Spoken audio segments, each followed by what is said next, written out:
Praise everyone. வழக்கமாய் ஒவ்வொரு Bible character தியானித்துக் கொண்டு வருகிறோம். திங்கட்கிழமை வரும். இன்னைக்கு நம்ம தியானிக்க போற கேரக்டர் வந்து நீங்க ஏற்கனவே அந்த போஸ்டர்ல பார்த்திருப்பீங்க. நாத்தான்வேல். நாத்தான்வேலை குறித்து வேதாகமத்துல போட்டிருக்கிறது. அவர் கபடற்ற உத்தம இஸ்ரவேலன் அப்படின்னு சொல்லி ஆண்டவரே நாத்தான்வேலை குறித்து சொல்கிறார். ஆண்டவர் நாத்தான்வேலை குறித்து அப்படி ஒரு சாட்சி சொல்றாருன்னா அது சாதாரண விஷயம் கிடையாது. ஏன்னா ஒரு வேதம் சொல்லுகிறது மனுஷன் முகத்தை பார்க்கிறான், தேவனோ இருதயத்தை பார்க்கிறார். இருதயத்தை ஒருத்தர் பார்த்து அவர் உத்தமன் அப்படின்னு சொல்றது வந்து சாதாரண கிடையாது. நம்ம எல்லாம் போகும்போது அந்த மத்தியில் எழுதப்பட்டு இருக்கிறது நல்லது உண்மையும் உத்தமமான ஊழியக்காரனேன்னு சொல்லி கர்த்தர் நம்ம அழைப்பதுதான் நம்ம எல்லாருடைய உச்சபட்ச ஒரு வாஞ்சையும் ஒரு பெரிய இலக்குமா இருக்குது. அந்த இலக்கை சாதாரணமாய் அடைந்து விட்ட மனிதன் தான் இந்த நாத்தான்வேல். கர்த்தர் அவருடைய இருதயத்தை பார்த்து சொல்லுகிறார், கபடற்ற உத்தம இஸ்ரவேலன். எந்த ஒரு கபடும் கிடையாது, எந்த ஒரு மாய்மாலமும் கிடையாது, எந்த ஒரு சூதுவாதி எதுவும் கிடையாது. உள்ளத்தில் இருப்பதை அப்படியே வெளிப்படையாய் பேசக்கூடிய ஒரு நபர். மனசுக்குள்ள ஒண்ணு வச்சுட்டு வெளியே ஒண்ணு பேசுறது, அதுதான் கபடுன்னு சொல்லுவாங்க. ஒரு கேம் விளையாடுறது, மைண்ட் கேம் விளையாடுறது, வெளியே வேற மாதிரி மாய்மாலமாய் நடிப்பது, இந்த மாதிரி எந்த கேரக்டரும் இல்லாத ஒரு நபர் தான் இந்த நாத்தான்வேல். இதை குறித்து வேதாகமத்துல அவர் வேறு பெயர்லயும் அறியப்பட்டிருக்கிறார். மத்தேயு, மார்க்கு, லூக்கா இந்த 3 சுவிசேஷங்களிலும் நாத்தான்வேல் என்கிற பெயர் வரவே இல்லை. ஆனா அந்த இடத்துல என்ன போட்டிருக்குதுன்னா பத்லமேயு அப்படின்னு வந்திருக்கிறது. யோவான் சுவிசேஷத்துல மட்டும்தான் நாத்தான்வேல் அப்படின்னு எழுதப்பட்டு இருக்கிறது. பத்லமேயு அப்படின்னு எங்கெல்லாம் எழுதப்பட்டிருக்கிறது அப்படின்னா மத்தேயு 10வது அதிகாரம் 3வது வசனம், மார்க்கு 3வது அதிகாரம் 18வது வசனம், லூக்கா 6வது அதிகாரம் 14வது வசனம், அப்புறம் அப்போஸ்தலர் நடவடிக்கைகள் 1வது அதிகாரம் 13வது வசனம். இந்த 4 இடங்கள்ல பத்லமேயு அப்படிங்கிற பெயர் வந்திருக்கிறது. 12 சீடர்கள் யாரெல்லாம் அப்படின்னு லிஸ்ட் வரும்போது அந்த லிஸ்ட்ல வழக்கமா வர்ற அந்த பெயர் தான் வந்திருக்குது. மற்றபடி அவர் என்ன ஸ்பெஷலா செஞ்சாரு அப்படிங்கிறது எதுலையுமே வரல. மத்தேயு, மார்க்கு, லூக்கா, அப்போஸ்தலர் நடவடிக்கைகள் இந்த 4 இடத்துலயுமே பத்லமேயு ஒரு 12 பேர்ல ஒரு நபராய் மட்டும் அவர் வந்திருக்கிறார். நாத்தான்வேல் அப்படிங்கிற பெயர்ல யோவான் எழுதின சுவிசேஷத்துல மட்டும்தான் நாத்தான்வேல் அப்படிங்கிற பெயர் பயன்படுத்தப்பட்டிருக்கிறது. இந்த யோவான் எழுதின சுவிசேஷத்துல பத்லமேயு என்கிற பெயர் பயன்படுத்தப்படல. அதற்கு பதிலாக நாத்தான்வேல் அப்படின்னு பயன்படுத்தப்பட்டிருக்கிறது. யோவான் 1வது அதிகாரம் 45வது வசனத்திலிருந்து 51வது வசனம் வரதான் அவரை குறித்து நமக்கு இருக்கிற ஒரு டீட்டெயில், ஒரு அவரை குறித்த ஒரு குறிப்பு வந்து இந்த இடத்துல மட்டும்தான் இருக்கு. இது போக ஒரே ஒரு இடத்துல இருக்குது. அது யோவான் 21வது அதிகாரம் 2வது வசனம். அதுல பேதுரு ஒரு 6-7 பேரை கூட்டிட்டு மீன் பிடிக்க போவோம் வாங்கன்னு சொல்லி கூட்டு போவாரு. அதுல ஒரு நபராய் இந்த நாத்தான்வேல் இருக்கிறார். அதுல ஒரு எக்ஸ்ட்ரா ஒரு சின்ன டீட்டெயில் கொடுத்திருக்காங்க. என்ன அப்படின்னா யோவான் 21வது அதிகாரம் 2வது வசனத்துல கலிலேயா நாட்டில் உள்ள கானா ஊரானாகிய நாத்தான்வேல். சோ அவருடைய ஊரு எந்த ஊர் நமக்கு தெரிந்திருது. கலிலேயா நாட்டை சேர்ந்த கானா ஊரை சேர்ந்தவர் தான் இந்த பத்லேமின்னு யோவான் 21வது அதிகாரம் 2வது வசனத்துல போட்டிருக்கு. யோவான் 1வது அதிகாரம் 45லிருந்து 51 வரை இந்த நாத்தான்வேல் கர்த்தரை சந்திக்கிற அந்த தருணம், அவங்களுக்கு 2 பேருக்கும் இடையே நடந்த அந்த என்கவுண்டர், 2 பேருக்கும் இடையே நடந்த அந்த உரையாடல், இதுதான் ஒரு கிட்டத்தட்ட ஒரு 5-6 வசனங்கள் தான். அந்த 6 வசனங்கள்ல முக்கியமான சில வார்த்தைகள், நம்ம அதிகமா கேள்விப்பட்ட சில வார்த்தைகள் இருக்குது. அது ஒன்று கபடற்ற உத்தம இஸ்ரவேலன். இன்னொன்று இதிலும் பெரிதானவைகளை நீ காண்பாய் அப்படின்னு சொல்லிட்டார் ஆண்டவர். நாத்தான்வேல் கர்த்தரை பார்த்து தேவனுடைய குமாரன், நீ இஸ்ரவேலின் ராஜா அப்படின்னு சொல்லி சொல்றார். இந்த நாத்தான்வேல் அப்படிங்கிற பெயருடைய அர்த்தம் கர்த்தர் கொடுத்தது அல்லது தேவனுடைய ஈவு, தேவனுடைய கிஃப்ட் அப்படின்னு சொல்லி அர்த்தம். நிறைய பேரை பாத்தீங்கன்னா நத்தானியல் சொல்லி நிறைய பெயர் விடுவாங்க. ஏன்னா அந்த பெயருக்கான அர்த்தம் அப்படி நல்ல பெயர் விடுவதற்கு தூண்டுவது மாதிரி இருக்கு அர்த்தம். தேவன் கொடுத்த ஈவு, தேவனுடைய கிருபை, தேவனுடைய gift, God has given gift of God அப்படிங்கிற அர்த்தத்துலதான் அவருடைய பெயருடைய அர்த்தம் இருக்கிறது நாத்தான்வேல் அப்படின்னு. அந்த வசனத்தை வரிசையா அவரை பத்தி அந்த எழுதியிருக்க 5-6 வசனங்கள் மட்டும் இருக்குது. அதை மட்டும் நம்ம வாசிச்சுட்டு அதுல இருந்து நம்ம என்ன கத்துக்கொள்ளலாம், அவர் யாரு, என்ன டீடைல்ஸ் அப்படிங்கறத நம்ம பார்க்கலாம். யோவான் 1வது அதிகாரம் 45வது வசனம், பிலிப்பு நாத்தான்வேலை கண்டு நியாயப்பிரமாணத்திலே மோசேயும் தீர்க்கதரிசிகளும் எழுதியிருக்கிறவரை கண்டோ, அவர் யோசேப்பின் குமாரனும் நாசரேத் ஊரானுமாகிய இயேசுவே என்றான். அதற்கு நாத்தான்வேல், நாசரேத்திலிருந்து யாதொரு நன்மை உண்டாக கூடுமோ என்றான். அதற்கு பிலிப்பு, வந்து பார் என்றான். இயேசு நாத்தான்வேலை தம்மிடத்தில் வர கண்டு அவனை குறித்து, இதோ கபடற்ற உத்தம இஸ்ரவேலன் என்றார். அதற்கு நாத்தான்வேல், நீர் என்னை எப்படி அறிவீர் என்றான். இயேசு அவனை நோக்கி, பிலிப்பு உன்னை அழைக்கிறதற்கு முன்னே நீ அத்திமரத்தின் கீழ் இருக்கும் பொழுது நான் உன்னை கண்டேன் என்றார். அதற்கு நாத்தான்வேல், ரபி, நீ தேவனுடைய குமாரன், நீ இஸ்ரவேலின் ராஜா என்றான். இயேசு அவனுக்கு பிரதியுத்தரமாக, அத்திமரத்தின் கீழே உன்னை கண்டேன் என்று நான் உனக்கு சொன்னதினாலேயா விசுவாசிக்கிறாய், இதிலும் பெரிதானவைகளை காண்பாய் என்றார். பின்னும் அவர் அவனை நோக்கி, வானம் திறந்திருக்கிறதையும் தேவதூதர்கள் மனுஷகுமாரனிடத்திலிருந்து ஏறுகிறதையும் இறங்குகிறதையும் நீங்கள் இது முதல் காண்பீர்கள் என்று மெய்யாகவே மெய்யாகவே உங்களுக்கு சொல்லுகிறேன் என்றார். இதுதான் சம்பவம். 5-6 வசனங்கள் தான் இருக்குது. பிலிப்பு அந்திரேயா, ஏற்கனவே அந்திரேயாவை கர்த்தர் பார்க்கிறார். அந்திரேயா போய் இதோ மேசியா இருக்கிறான்னு சொல்லி பேதுருவை கர்த்தருக்கு அறிமுகப்படுத்துகிறார். அதுக்கு பிலிப்பு இயேசுவை பார்க்கிறார். பிலிப்பு தன்னுடைய சிநேகிதனாகிய இந்த நாத்தான்வேலை இயேசுவுக்கு அறிமுகப்படுத்துகிறார். அப்ப அறிமுகப்படுத்தும் பொழுது என்ன நடந்தது அப்படிங்கறது மட்டும் நம்ம இன்னைக்கு அதைதான் தியானிக்க போகிறோம். ஒவ்வொரு வசனமா நம்ம அதை டீகோட் பண்ணலாம். அதற்கு முன்பதாக எதற்காக இவருடைய பெயர் நாத்தான்வேல் என்றும் பர்த்தலேமே என்றும் மாறி மாறி வருகிறது?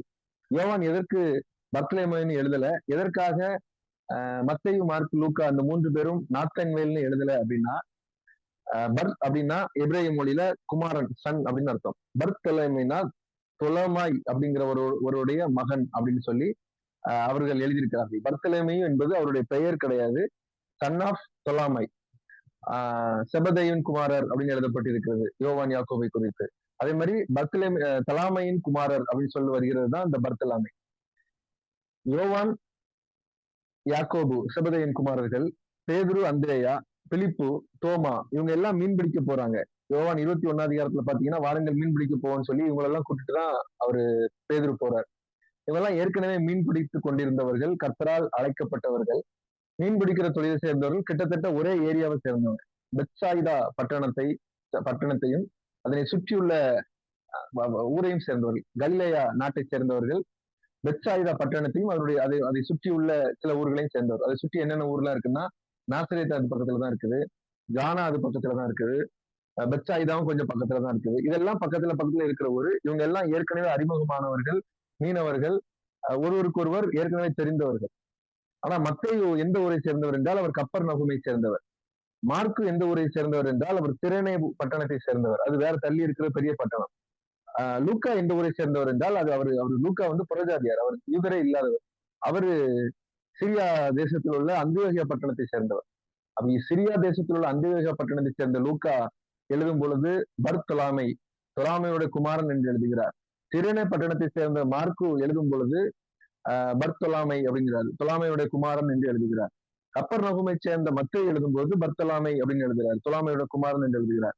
ஆனா கூடவே இருந்த ஏற்கனவே அறிமுகமாயிருந்த மீனவ கிராமங்களை சேர்ந்த பக்கத்தில் உள்ள யோவான் அவரை குறித்து எழுதும்போது அவருடைய பெயரை தெளிவாக எழுதுகிறார், நாத்தான்வேல் அப்படின்னு சொல்லி எழுதுகிறார்.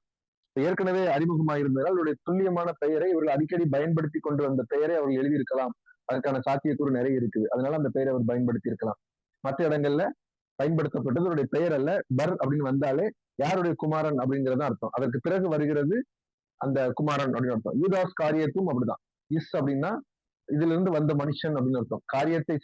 காரியத்திலிருந்து வந்தவன் யூதா என்கிறவன் அப்படிங்கிறதுக்கு அர்த்தம் தான் யூதா இஸ் காரியத். அது மாதிரி பர்த்தலாமை அப்படின்னா தொலாமை என்கிறவருடைய மகன் அப்படின்னு அர்த்தம். இவருடைய பேரை நம்ம எப்படி எடுத்துக்கலாம்னா, நத்தான்வேல் பர்த்தலாமை, தொலாமையினுடைய குமாரனாகிய நாத்தான்வேல் அப்படின்னு எடுத்துக்கலாம். நத்தான்வேல் என்றால் தேவன் கொடுத்த ஈவு வரம், கர்த்தர் நமக்கு தந்தது அப்படிங்கிற அர்த்தம். சரி, இவர் எந்த ஊரை சேர்ந்தவர் என்று பார்த்துட்டோம், அவருடைய பேரை அர்த்தத்தை பார்த்துட்டோம். கானா ஊரை சேர்ந்தவர். கானா ஊர் அப்படின்னு நமக்கு ரொம்ப நல்ல தெரிந்த ஒரு சம்பவம். இயேசு கிறிஸ்து முதலாக அற்புதம் செய்தது அந்த கானா ஊர்ல தான்.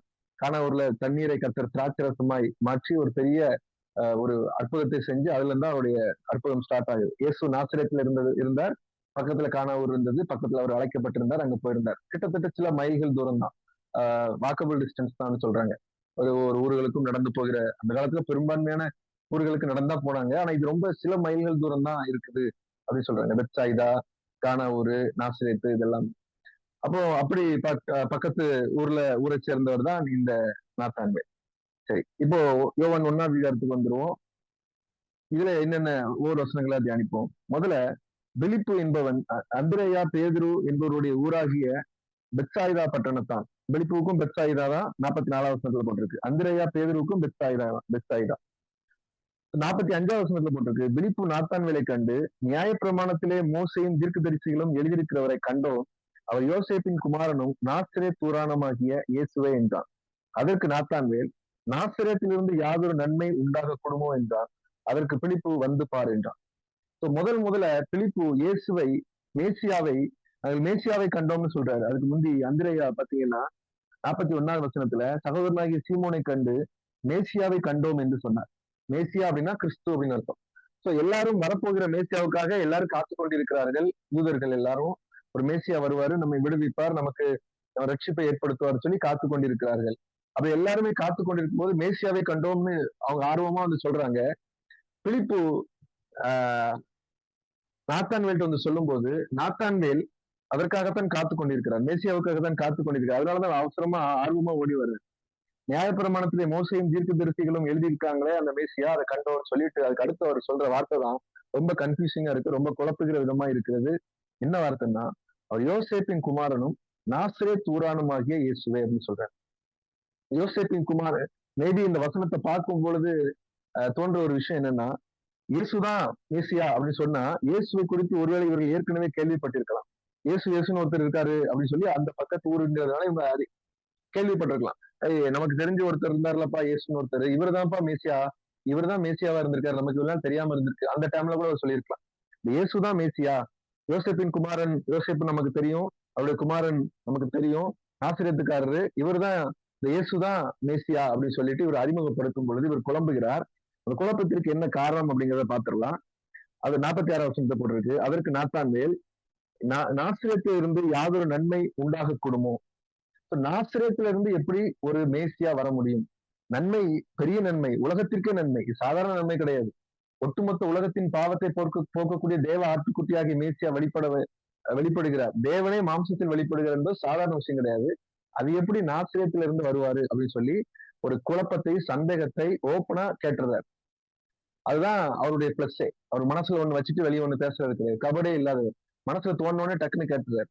ஏன் நாசிரியத்தை அவர் அற்பமாய் நினைக்கிறார், நாசிரியத்திலிருந்து நன்மை வருமா அப்படின்னு சொல்லி அவர் எண்ணுவதற்கான காரணம் என்ன அப்படின்னு பார்த்தோம்னா, நாசிரியத் ஒரு ஒரு பெரிய கீர்த்தி இல்லாத ஒரு ஊர், ஒரு பெரிய பிரபல்யம் இல்லாத, ரெப்புடேஷன் எதுவுமே இல்லாத ஒரு சாதாரண ஒரு சின்ன கிராமம். 400 பேர் தான் கிட்டத்தட்ட அந்த ஊர்ல இருந்தாங்க. 400-500 பேர் தான் இருக்கிறாங்கன்னா பாத்துக்கோங்க. ரொம்ப சின்ன ஊர். நான் எங்க கிராமத்துல ஒரு சின்ன கிராமத்துல வசிச்சுட்டு இருக்கிறேன், ரொம்ப சின்ன ஊரு. எங்க ஊர்லயே கிட்டத்தட்ட ஒரு 300 பேர், 250, 300 பேர் இருப்பாங்க. நாங்க ரொம்ப சின்ன ஊர்னு நம்ம நினைப்போம். நாங்க எங்களை நினைப்போம் பஸ் வசதி ஒண்ணும் இல்லை அப்படின்னு. அப்படி கிட்டத்தட்ட இதே மாதிரிதான், இதோட கொஞ்சம் தான் பெரிய ஊர், ஒரு சின்ன ஊராட்சி மன்ற லெவல்ல உள்ள ஒரு ஊர் தான் அந்த நாசரேத். இந்த நாசரேத்திலிருந்து எப்படி உலகத்தையே காக்கக்கூடிய மேசியா வருவாரு என்பது அவருக்கான ஒரு பெரிய சந்தேகம் ஒண்ணு. ரெண்டாவது, கானா எப்படி சின்ன ஊரோ நாசரேத் அதே மாதிரி சின்ன ஊரு, இதெல்லாம் பக்கத்து பக்கத்துல இருக்கிற ஊர்கள்.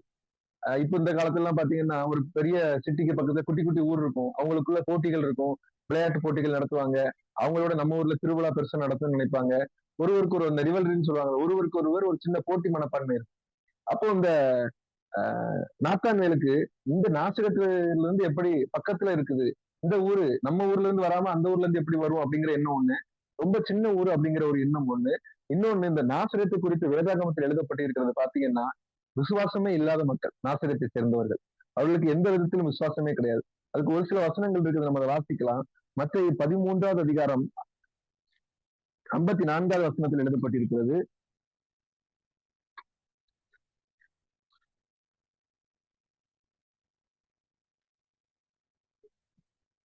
தான் வளர்ந்த ஊரிலே வந்து, வளர்ந்த ஊர்னா நாசிரியத்தான், அவருடைய ஜெபாலயத்திலே அவர்களுக்கு உபதேசம் பண்ணினார். அவர்கள் ஆச்சரியப்பட்டு, இவனுக்கு இந்த ஞானமும் பலத்த செய்களும் எப்படி வந்தது? என் தச்சனுடைய குமாரன் அல்லவா? இவன் தாய் மரியாள் என்பவள் அல்லவா? யாக்கோபு, யோசே, சீமோன், யூதா என்பவர்கள் எனக்கு சகோதரர் அல்லவா? அப்படின்னு சொல்லிட்டு கடைசியா போட்டிருக்கு 58வது வசனத்துல. அவர்களுடைய அவிசுவாசத்து நிமித்தம் அவர் அங்கே அநேக அற்புதங்களை செய்யவில்லை.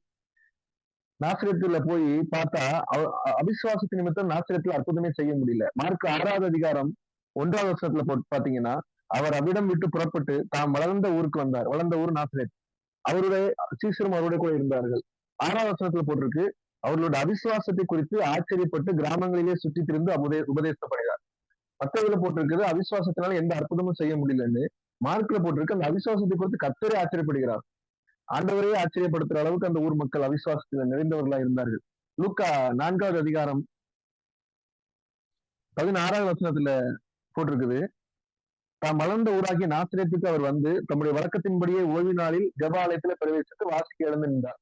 அவர் என்ன வாசித்தார் என்பது நமக்கு தெரியும். ஏசாயா தீர்க்க தரிசன புத்தகத்தை வாசித்தார். அது அப்படியே வாசிச்சே வந்தோம்னா 28வது வசனத்துல போட்டிருக்குது, ஜெப ஆலயத்திலிருந்து எல்லாரும் இவைகளை கேட்ட பொழுது கோபம் உண்டு எழுந்திருந்து அவரை ஊருக்கு புறம்பே தள்ளி தங்கள் ஊர் கட்டப்பட்டிருந்த செங்குத்தான மலையின் சிகரத்திலிருந்து அவரை தலைகீழாய் தள்ளி விடும்படி அவ்விடத்திற்கு கொண்டு போனார்கள். அவரை கொல்றதுக்கு கொண்டு போனாங்க. பாருங்க, மத்தேயுல போட்டிருக்குது அவர்கள் அவிசுவாசத்தினால் அற்புதம் செய்ய முடியலையாம்.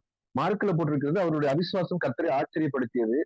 லூக்கால போட்டிருக்கிறது அவருடைய அவிசுவாசத்தோடு மட்டுமல்லாமல் இயேசுவை கொலை செய்வதற்கு அவர்கள் முயற்சி செய்தார்கள். இதுதான் நாசரேத் பட்டணத்தினுடைய மக்களுடைய மனநிலை. லெஸ் ஃபெய்த், அவர்களுக்கு இருந்தது விசுவாசமே கிடையாது, மோசமான அவிசுவாசம். நான் நினைக்கிறேன் ஒருவேளை மோசமான ஒரு வாழ்க்கை முறை வாழ்ந்திருப்பார்கள். ஒரு ஒரு வேதத்திற்கு விரோதமானவர்களாகவும் ஒரு ஒரு முரடர்களாகவும் எல்லாரையும் எதிர்க்கிறவர்களாகவும் இருந்திருப்பாங்க. அவரை கொல்றதுக்கு கூட ஐடியா பண்றாங்க. என்னதான் இவரு பெரிய ஆளா இருந்தாலும் இவர் அந்த சொந்த ஊர்ல மதிக்கவே இல்லை. ஒரு இடத்துலயுமே போட்டு மத்தையிலையும் அந்த 13வது அதிகாரத்திலையும் சரி, மார்க் 6 சரி போட்டிருக்குது, சொந்த ஊர்ல யாரும் அந்த ஊழியக்காரர்கள் மதிக்கப்பட மாட்டார்கள் அப்படின்னு. அந்த ஊர் இந்த நாசரேத் தான். அப்ப நாசரேத்துல இருந்து எப்படி ஒருவர் வர முடியும்? அது விசுவாசமே இல்லாத ஊரு, அது ஒரு பெரிய கீர்த்தி இல்லாத ஊரு, ஒரு கிட்டத்தட்ட ஒரு சுமார் 400-500 மக்கள் உள்ள ஒரு மிக சாதாரணமான ஊரு, நமக்கு பக்கத்து ஊர். எங்கேயோ ஒரு சிட்டில இருந்து ரோம்ல இருந்து வந்தாருன்னு சொன்னா ஏத்துக்கலாம். சிரேனில இருந்து வந்தான்னு சொன்னா கூட ஏத்துக்கலாம். சீரியால இருந்து வந்தான்னு சொன்னா ஏத்துக்கலாம். பெத்லகேம்ல இருந்து வந்தான்னு சொன்னா ஏத்துக்கலாம். ஆனா நாசரேத்ல இருந்து எப்படி வருவாருன்னு சொல்லி இந்த கபலற்ற உத்தம இஸ்ரவேலன் ஆகிய நாத்தான்வேலால் அதை ஏற்றுக்கொள்ளவே முடியல. இன்னொன்று, இவர் வேதாகமத்தில் தேறினவரா இருந்தார். வேதாகமத்தை நல்ல தியானித்துக் கொண்டிருந்தார். கர்த்தருக்கு பிரியமான ஒரு விஷயத்தை செய்து கொண்டிருந்தார்.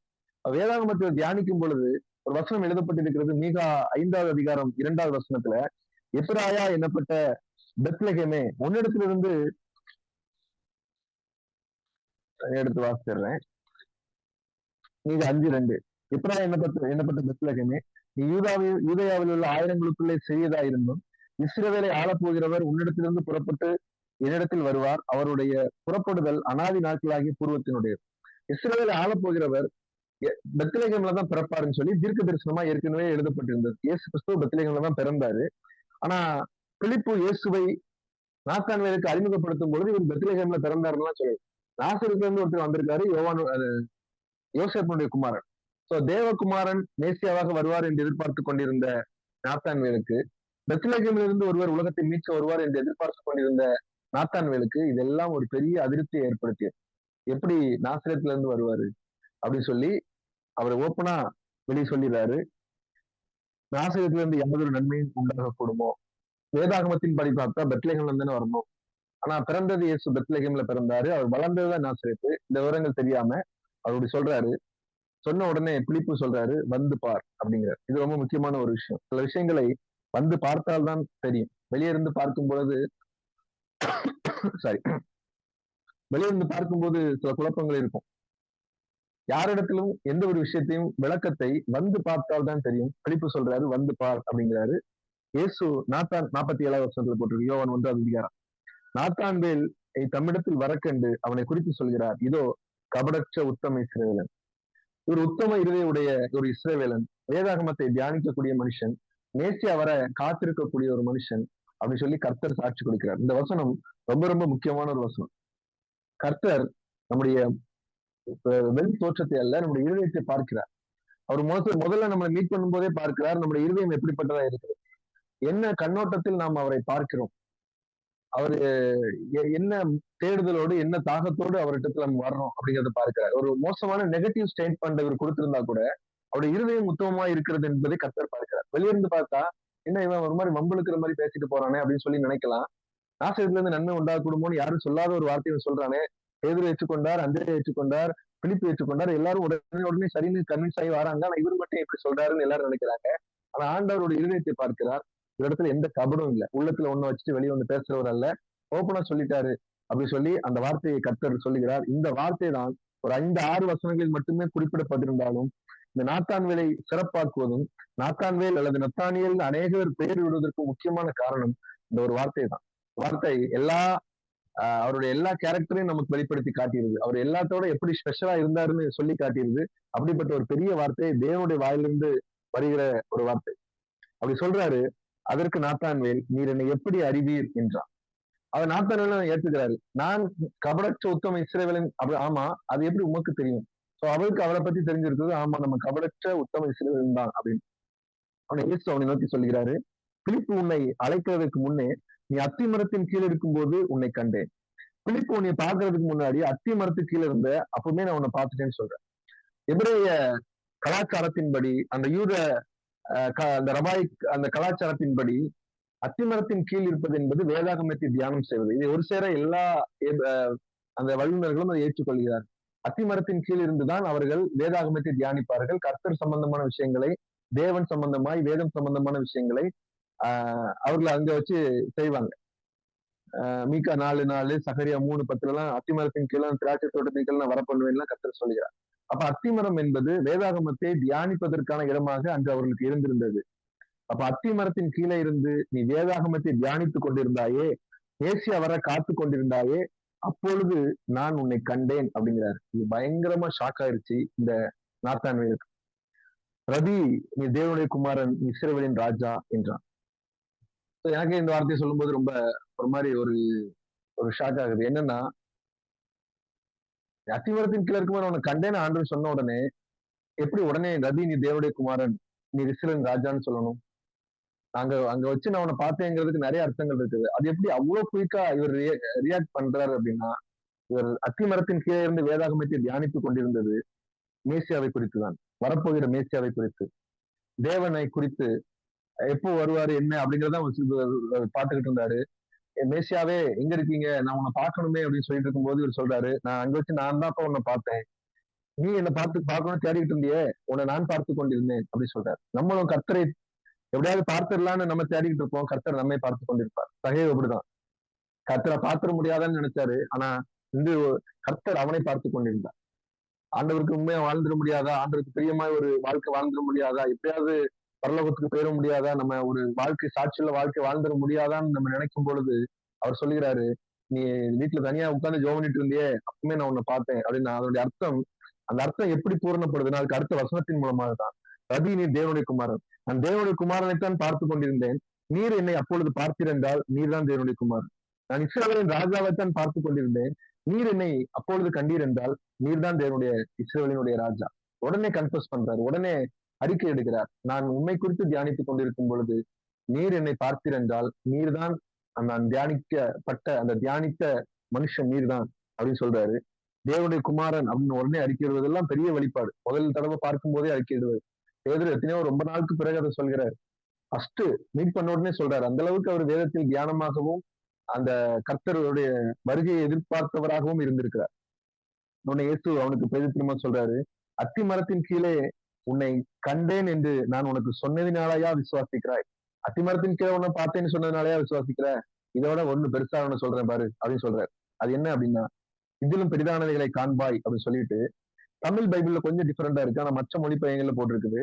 இதுலயுமே போட்டிருக்குது, பின்னும் அவர் அவனை நோக்கி. அந்த நாத்தான்களை மட்டும் பார்த்தா சொல்றாரு, வானம் திறந்திருக்கிறதையும் தேவதூதர்கள் மனுஷ குமாரனிடத்திலிருந்து ஏறுகிறதையும் இறங்குகிறதையும் நீங்கள் இது முதல் காண்பீர்கள் என்று மெய்யாகவே உங்களுக்கு சொல்கிறேன். இது முதல் காண்பீர்கள், நீங்கள் ப்ளூரல்ல நம்ம வாசிக்கிறோம், ஆனா அவனை நோக்கிதான் சொல்றாரு. சிங்களர்ல கூட மற்ற இடங்கள்ல அப்படிதான் போட்டிருக்கு. வானம் திறந்திருக்கிறதையும் தேவதூதர்கள் மனுஷத்திலிருந்து இறங்குறதையும் ஏறுகிறதையும் நீ இது முதல் பார்ப்பாய் அப்படின்னு சொல்லி நாத்தான் வேலுக்கு கர்த்தர் சொல்லுகிறார். இப்போ அத்திமரத்துல இருந்து தியானித்துக் கொண்டிருந்த, அப்ப நான் உன்னை பார்த்தேன்னு சொன்ன உடனே நீர் தான் தேவனுடைய குமாரன் சொல்லிட்டாரு. இதுக்கு இது சாதாரண இந்த விஷயத்துக்கு சொன்னதுக்காக நான் விசுவாசிக்கிற. இன்னொன்னு சொல்றேன் பாரு, இதோட பெருசா ஒண்ணு சொல்றேன் பாருன்னு சொல்றாரு. இது முதல் வானத்திலிருந்து தேவதூதர்கள் ஏறுகிறது இறங்குறதை பார்த்த, அது மனுஷகுமாரனிடத்திலிருந்து ஏறுகிறதா இருப்பார்கள் சொல்லி ஒரு பெரிய வெளிப்பாடை முதலாய் சந்திக்கும் பொழுதே நாத்தான் வேலுக்கு சொல்கிறார். நம்ம ஒரு விஷயத்துக்கு வரலாம். என்ன அப்படின்னா, இவர் அத்திமரத்தின் கீழ் இருந்து தேவனை குறித்து தியானித்துக் கொண்டிருந்தார். பழைய ஏற்பாட்டை குறித்து, அந்த வேதாகமத்தை குறித்து தியானித்துக் கொண்டிருக்கும் போது மேபி அவர் யாக்கோபுடைய ஏணி ஏறுகிறதையும் இறங்குகிறதையும் குறித்து தியானித்துக் கொண்டிருந்திருக்கலாம். ஆதியாகமம் 28:12 வசனத்துல போட்டிருக்குது, வானம் திறக்கப்பட்டு இருக்குது, ஒரு ஏணி வைக்கப்பட்டு இருக்கிறது, அதுல இருந்து தேவதூதர்கள் ஏறுகிறதும் இறங்குகிறதுமா இருக்காங்க. அந்த வானத்தின் அந்த ஏணியின் முனை வானத்துல இருக்குது, அங்க யாரு இருக்கா என்னன்னு தெரியல. இது யாக்கோபுடைய ஒரு தரிசனம். மேபி இந்த தரிசனத்தை பார்த்துட்டு அது யாரா இருக்கும், என்னவா இருக்கும், மேசியாவா இருக்குமோ அப்படிலாம் யோசிச்சுட்டு இருக்கும்போது சொல்றாரு, நான் தான் மேசியான்னு சொல்லிட்டு சொல்றாரு, மனுஷகுமாரனிடத்தில் இருந்துதான் அவர்கள் ஏறுகிறார்கள் இறங்கினார்கள். யாக்கோபுக்கு கிடைக்காத வெளிப்பாடு நான் உனக்கு சொல்றேன்னு சொன்ன உடனே அவர் அப்படி ஸ்டன் ஆயிட்டாரு. அதற்கு பிறகு மரண பரியந்தம் அவர் தேவனை பின்பற்றி வந்தார். ஒரு பெரிய ரெவலேஷன் அவருக்கு கொடுக்கிறாரு. பாபேல் கோபுரத்துல ஜனங்கள் வானத்திற்கு ஏறுவதற்கு முயற்சி செய்தார்கள், தோற்று போனார்கள். மோசே சாரி யாக்கோபு பார்க்கிறாரு, தேவதூதர்கள் மேலே கீழே வந்துட்டு போயிட்டு தான் இருக்காங்க. ஆனா அதோட உண்மையான நிறைவேறுதல் எப்போ வருதுன்னா, மனுஷகுமாரன் அங்கிருந்து நமக்காக இறங்கி வருகிறார். அதுதான் அதனுடைய நிறைவு. நம்ம ஏறி போய் சாதிக்க முடியாது. கர்த்தர் நமக்காக இறங்கி வந்தாதான் நம்ம சாதிக்க முடியும் அப்படிங்கிறத கர்த்தர் நாத்தான்வேலுக்கு வெளிப்படுத்துகிறார். அதற்கு பிறகு நாத்தானுடைய வேலுடைய வாழ்க்கையை பார்த்தீங்கன்னா, மரண பரியந்தம் அவரை பின்பற்றி வந்தார். அவருடைய வரலாற்றில் அவரை குறித்து சொல்லப்பட்டிருக்கிறது. அவரு அப்போஸ்தலர் 1:13 அதிகாரத்துல இருக்கிறாரு. அப்போஸ்தலர் 2 அதிகாரத்துல பேதுருவோடு கூட, பேதுருவும் மற்ற 11 சீஷர்களும் சேர்ந்து பிரசங்கம் பண்றாங்களே, அந்த பிரசங்கத்துல அவர் கூட இருக்கிறாரு. அதுக்கு பிறகு இயேசுனுடைய உயிர்த்தெழுதலுக்கு பிறகு பெர்சியாவுக்கு வருகிறார், இந்தியாவுக்கு வருகிறார், வட இந்தியாக்கள் எல்லாம் பிரசங்கம் பண்ணுகிறார், அர்மேனியாவுக்கு போய் பிரசங்கம் பண்ணுகிறார். ஒரு ரொம்ப மோசமான சித்திரவதிக்கப்பட்டு மரணம் அடைந்தார் கர்த்தருக்காக. உயிரோடு இருக்கும்போது அவருடைய தோலை உரித்து அவரை கொண்டு விட்டார்கள் என்று சிலர் சொல்லுகிறார்கள். சிலர் சாக்கு பையில கட்டி அவரை கடல்ல போட்டாங்கன்னு சொல்றாங்க. சிலர் அவரை சிறுவையில் அடைந்து விட்டார்கள்னு சொல்றாங்க. எது உண்மையோ பொய்யோ தெரியல. நிச்சயமாய் அவர் ஒரு ஒரு மாற்றேரா தான், அதாவது இரத்த சாட்சியாகத்தான் அவர் மரித்தார் அப்படிங்கிறதுல எந்த மாற்று கருத்தும் இல்லை. ஏன்னா யோவான் தவிர மீதியுள்ள எல்லா சீடர்களுமே இரத்த சாட்சியாகத்தான் மரித்திருந்தார். இரத்த சாட்சியாக மரிக்கும் அளவுக்கு கர்த்தருக்குள் வலுப்பெற்றிருந்தார். அதை குறித்து எந்த நெகட்டிவ் கமெண்ட்டும் வேதாகமத்துல வரல. எல்லா விதத்திலையும் ஒரு தாழ்மை உள்ளவராக, உண்மை உள்ளவராக. பேதுருட்ட ஆண்டவர் அதிகாரத்தை கொடுத்த போது பேதுரு என்ன சொன்னாரோ அதுக்கு அவர் கீழ்ப்படுகிறார். பேதுரு மீன் பிடிக்க போனா சரி வாங்க மீன் பிடிக்க போவோம். பேதுரு பிரசங்கம் பண்றாரா கூட எஞ்சி நிக்கிறாரு. எல்லாத்துலயும் அப்படி ஆண்டவர் சொன்னது பேதுருக்கு கீழ்ப்படிந்து நான் இருக்கிறேன் அப்படிங்கிற மாதிரி இருந்தாரு.